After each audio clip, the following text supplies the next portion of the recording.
क्या आपके जोड़ों में रहता है दर्द? क्या आपके जोड़ों से आती है आवाज?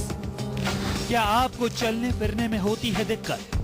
तो हो जाइए अलर्ट, क्योंकि आप हो सकते हैं जोड़ों की समस्या के शिकार। तो आपने देखा कि इस तरह से जॉइंट्स हमारे शरीर में बहुत महत्वपूर्ण रोल अदा करते हैं। हमारे शरीर में मौजूद जॉइंट्स के बारे में और जानकारी डॉक्टर साहब से लेते हैं। किस तरह से डॉक्टर साहब ये जॉइंट्स हमारे शरीर के लिए जरूरी हैं, काम किस तरह से करते हैं, ये बताइए। देखिए, बहुत इम्पोर्टेंट है। बहुत सारे लोग कंप्लेन करते हैं जोड़ों में दर्द है, कमर में दर्द है, लेकिन शायद ही किसी को मालूम होगा कि जोड़ क्या होता है और क्या उसके अंदर क्या क्या चीजें होती हैं, क्यों जोड़ खराब हो जाता है। तो आज थोड़ा हमने इसलिए विशेष रूप से ये टॉपिक लिया है ताकि आपको थोड़ा इसके बारे में बता भी सकें और इससे संबंधित रोगों के बारे में भी आपको बताएंगे और क्या उनके उपचार हैं वो भी बताएंगे। सबसे पहले तो जोड़ जो है वो क्या चीज है। जॉइंट वो स्थान है, वो एक प्लेस है जहां पर दो हड्डियां आकर के मिलती हैं हमारी। जब हड्डियां मिलती हैं तो हड्डियों के ऊपर एक छोटी सी परत होती है दोनों तरफ, उसको कार्टिलेज बोलते हैं। अक्सर सुना होगा आपने, डॉक्टर लोग कहते हैं कार्टिलेज आपकी खराब हो गई है, डैमेज हो गई है, हड्डी घिस गई है, इस तरह के जो शब्द बोलते हैं। तो वो कार्टिलेज हड्डी के ऊपर मौजूद होती है और उनके दोनों हड्डियों के बीच में एक लिक्विड होता है, साइनोवियल फ्लूइड उसको बोलते हैं। आम भाषा में डॉक्टर्स कई बार कहते हैं ग्रीस खत्म हो गया आपका। तो वो ग्रीस भी वही हड्डियों के बीच में क्यों मौजूद होता है? ताकि आपकी हड्डियों में वहाँ जब चलती हैं हड्डियाँ, वो मूवमेंट करती हैं, तो उनमें फ्रिक्शन पैदा होता है, गर्मी पैदा होती है, खुश्की पैदा होती है। तो उसको गीला रखने के लिए, उसको लुब्रिकेशन रखने के लिए आयुर्वेदिक भाषा में हम इसको कहते हैं श्लेषक कफ। कई प्रकार के कफ हमारे होते हैं। एक मस्तिष्क में होता है, उसको तर्पक कफ बोलते हैं। जो हड्डियों में होता है उसको श्लेषक कफ बोलते हैं। मतलब वो हमारी जो हड्डियों के अंदर की तरावट को बना के रखता है। तो ये जोड़ जो होता है, इस प्रकार से जोड़ हमारे शरीर में अनेक प्रकार के जोड़ हैं, कई प्रकार के होते हैं। कोई रोटेटरी जॉइंट होते हैं, कुछ दरवाजे के जैसे हिंज जैसे होता है, कब्जे वाले जोड़ होते हैं। आपने शायद पढ़े होंगे कभी स्कूल में, बायोलॉजी में याद आ रहा होगा। तो कई प्रकार के जोड़ होते हैं और इन जोड़ों के पास जो हमने जैसे कहा कि कार्टिलेज, फिर उसके बाद फ्लूइड, ऊपर से थोड़ी बाहर की तरफ उसमें लिगामेंट्स लगी होती हैं, टेंडन्स लगी होती हैं और उसके ऊपर मांसपेशियां होती हैं। हमारी मसल जो है वो ऊपर उनके लगी होती हैं, ताकि जब मूवमेंट होती है, जब हम चलने फिरने का काम करते हैं, तो उसमें मांसपेशियां और हड्डियां दोनों का आपस में कोऑर्डिनेशन होता है और दोनों का ही इस्तेमाल होता है। तो इस प्रकार से हमारे सारे जोड़ जो है काम करते हैं और ये चीजें हमारे जोड़ के अंदर मौजूद होती है। फंक्शन उनका अगर हम देखें मुख्य रूप से क्या क्या काम है, तो ये तो एक तो आपने देख ही लिया कि मूवमेंट में काम करते हैं।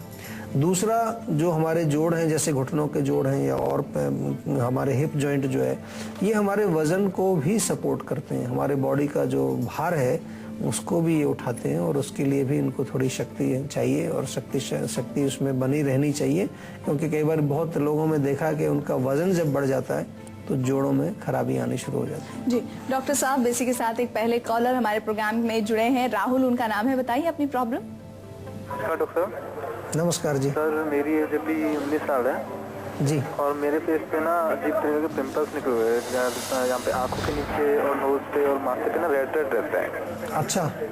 तो काफी मैंने ट्रीटमेंट लिया तो बट कोई फर्क नहीं लगा। देखिए, इलाज तो आपने किया, लेकिन हम तो बार बार आपको यही कहते हैं कि भाई कोई भी रोग हो आपको, उस रोग को पहले समझो क्या कारण है उसका। पिंपल्स आपको हो रहे हैं, 19 साल की उम्र है, तो अभी तो होना ही नहीं चाहिए कुछ इस तरह का रोग। 19 साल तो आपके बिल्कुल नया शरीर है, कोई इसमें खराबी आनी नहीं चाहिए, लेकिन आती क्यों है? क्यों हमें ज्ञान नहीं होता। पिंपल्स का होने का कारण मुख्य रूप से जो है पित्त की वृद्धि, बहुत ज्यादा हीट बॉडी में बढ़ जाए। और हीट क्यों बढ़ेगी? आपके खान पान से बढ़ेगी, या मस्तिष्क में आपको कुछ चल रहा है, बहुत ज्यादा गुस्सा आप करते हैं, बहुत ज्यादा सोचते हैं, उससे भी हीट बढ़ सकती है। तो सबसे पहले तो अपने भोजन में जो तमाम चीज़ों को जो गर्म करती हैं उनको आपको बंद करना होगा। चाय, कॉफ़ी, मिर्ची, मसाले, अचार, खटाई, इनका सेवन बंद करिए। दूसरा, अब करना क्या है कि ज़्यादातर लोगों को ये प्रॉब्लम होती है तो बाहर उसमें क्रीम लगाते रहते हैं, बाहर से दवा लगाते रहते हैं। कारण उसके बॉडी के अंदर मौजूद पड़ा हुआ है। तो अंदर हमें पित्त को शांत करना है और खून को साफ करना है, ब्लड में इम्प्योरिटी जो होगी उसको क्लीन अप करना है। उसके लिए नीम और आंवला भी अगर आप प्रयोग करेंगे, केवल नीम और आंवले का पाउडर मिला लें बराबर मात्रा में और उसको 1-1 चम्मच सुबह शाम आप सेवन करेंगे तो आपको डेफिनेटली बहुत लाभ मिलेगा इसमें। लेकिन क्रॉनिक अगर बीमारी आपकी हो जाती है तो आयुर्वेद में तो बहुत ही बेहतरीन इलाज है। कोई भी क्रॉनिक आपकी प्रॉब्लम हो, स्किन से रिलेटेड, एक्ने, पिंपल्स, पिगमेंटेशन, दाग, धब्बे, कील मुहासे जो भी हैं, उसके लिए बहुत अच्छा कारगर इलाज आयुर्वेद में मिलता है। उसके लिए थोड़ा सा हम आपसे यही निवेदन करेंगे कि आप अच्छी तरह से प्रयास करके और अच्छी तरह से बात करके उसको रोग को समझें। पेट अगर साफ नहीं होता उसकी वजह से भी प्रॉब्लम हो जाती है। तो पेट अगर आपका साफ नहीं होता है तो 1 चम्मच त्रिफला चूर्ण रात को अवश्य लें गर्म पानी से, तो पेट साफ रहेगा, उससे भी आपकी आधी समस्या दूर हो जाएगी। डॉक्टर साहब, हम बात कर रहे हैं, जैसे आपने शुरुआत में बताया कि आपकी लुब्रिकेंसी के लिए जो पदार्थ चाहिए वो खत्म हो जाता है, लेकिन कोई भी व्यक्ति किस तरह से समझे कि हाँ अब ये जोड़ों की प्रॉब्लम शुरू हो गई है, अब सायरन है, अलर्ट हो जाना चाहिए? जी बिल्कुल, बहुत इम्पोर्टेंट है और बहुत अच्छा प्रश्न है। देखिए, अगर जोड़ों में आपको अकड़ाहट महसूस होती है, खास तौर पर आप बैठे हुए हैं, बैठ के खड़े होते हैं, तो एकदम आपको जो है हल्का सा दर्द उसमें महसूस होता है और आवाज़ उसमें अगर आने लगती है, कुछ कड़क कड़क आवाज़, क्रैकिंग नॉइज जिसको बोलते हैं, ये आने लगती है, या हल्का सा दर्द आपको शुरू हो गया है जोड़ों में, या आपको लगता है कि जोड़ मेरे कमज़ोर हो गए हैं, शरीर में जब आप उठ के चलते हैं तो आपको थोड़ा सा कमजोरी महसूस होती है, तो ये छोटे छोटे लक्षण हैं जो कि आपको इसको नकारना नहीं चाहिए। जैसे ही आपको ये चीज़ दिखें उनको वहीं हमें ठीक करना आवश्यक है। तो मुख्य लक्षण पेन, स्टिफनेस और जो है उसमें किसी प्रकार की कमजोरी आना, यही मुख्य लक्षण उसमें यहीं से शुरुआत होती है और इसको जो है बिल्कुल तुरंत जैसे ही पकड़ में आए वहीं पर ठीक करना चाहिए ताकि क्रॉनिक ना हो जॉइंट्स से जाए। होने वाली जो दिक्कतें हैं वो अमूमन क्या है और इसके पीछे की वजह क्या है?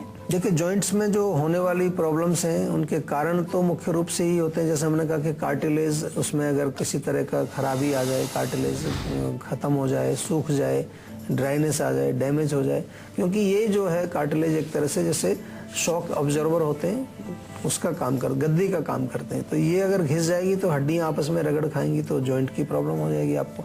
या हमने बोला कि अंदर जो लिक्विड है वो अगर सूख जाए, आयुर्वेद की दृष्टि से अगर समझें तो वात का प्रकोप अगर होगा, वात हमने बार बार आपको समझाया, सभी लोग अभी जानते हैं कि जहाँ जहाँ वात जाती है वो ड्राइनेस या खुश्की पैदा करेगी। जोड़ों में अगर जाएगी तो वहाँ पर अंदर आपके फ्लूइड को, जो लिक्विड है जिसको ग्रीस बोलते हैं, उसको भी सुखाएगी और कार्टिलेज को भी सुखाएगी। इसी प्रकार से आम का भी इसमें रोल है। आम जो है, जो कि भोजन ना पचने से हमारे शरीर में बनता है, एक म्यूकस टाइप का एक प्रोडक्ट होता है, वो भी जोड़ों में अगर जम जाता है जाकर तो उसकी वजह से भी आमवात एक रोग होता है। तो इस प्रकार से कारण इसके ये है, चोट लगने से भी कोई समस्या कई बार हो जाती है, एक्सीडेंटल कोई ट्रॉमा आपके जोड़ में लग जाए उससे होती है, कैल्शियम की कमी होती है आजकल मुख्य रूप से जो हड्डियों को कमज़ोर करती है, उसकी वजह से हमारे जो रोग आते हैं। और रोग बहुत सारे होते हैं जोड़ों के दर्द, आपने सुना होगा अर्थराइटिस एक बड़ा कॉमन सा नाम है, अर्थराइटिस बोल देते हैं, रूमेटॉइड अर्थराइटिस होता है, ऑस्टियो अर्थराइटिस होता है, हमारे आयुर्वेद में भी इनको नामकरण दिया गया है, वात रक्त कहते हैं उसको, या हम जो आम वात बोलते हैं या संधि वात बोलते हैं। और इस प्रकार से स्पॉन्डिलाइटिस आपने नाम सुना होगा, बीमारी होती है, बड़ी कॉमन बीमारी है, स्पॉन्डिलाइटिस हो जाती है, एंकोलाइजिंग स्पॉन्डिलाइटिस हो जाती है, हड्डियों में जो है गलाव लग जाता है, कई बार डॉक्टर बोलते हैं आपकी हड्डी गल गई है और बहुत ख़राब हो गई है, उसमें खून की सप्लाई ठीक से नहीं पहुंच रही है। तो ये तमाम जो है रोग हड्डियों से और आपके जोड़ों से जुड़े हुए हैं, इनको अच्छी प्रकार से समझना चाहिए, उनके रूट कॉज को समझना चाहिए और उनको स्वस्थ रखने के लिए आयुर्वेद का प्रयोग आपको अवश्य करना चाहिए। डॉक्टर साहब, एक कॉलर इस बीच हमारे साथ जुड़ गए हैं राजस्थान से, दीनानाथ उनका नाम है, बताइए अपनी प्रॉब्लम।